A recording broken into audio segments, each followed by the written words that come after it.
Praise the lord. దేవుడికి మహిమ కలుగాక. క్రీస్తు నామమున మీ అందరికీ వందనాలు చేస్తున్నాను. దేవుడు కొన్నిసార్లు మన జీవితంలో ఎన్నో గొప్ప కార్యాలు చేస్తాడు.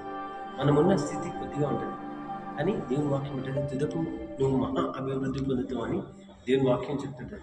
ఎందుకంటే మన జీవితాలు ఎప్పుడు ఒకటేలాగా ఉండదు. దేవుని నమ్ముకున్నాక ఆయన జీవితాన్ని మార్చగలదు.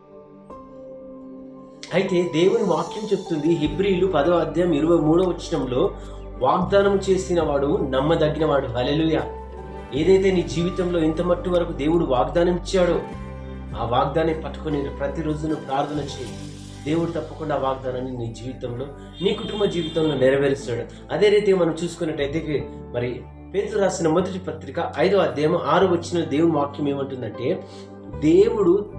దేవుడు తగిన సమయమందు ఆయన మిమ్మల్ని హెచ్చించును, ఆయన బలిష్టమైన చేతుల కింద దీన మనస్సు గలగై ఉండమంటున్నాడు. హల్లెలూయా.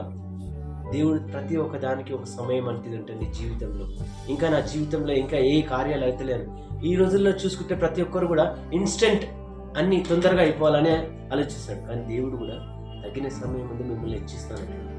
ప్రార్థన చేయి, వాగ్దానం పట్టుకొని దేవుని యొద్ద మొరపెట్టు, ఆయన నీ జీవితంలో గొప్ప కార్యం చేస్తాడు. ఆమేన్. God bless you.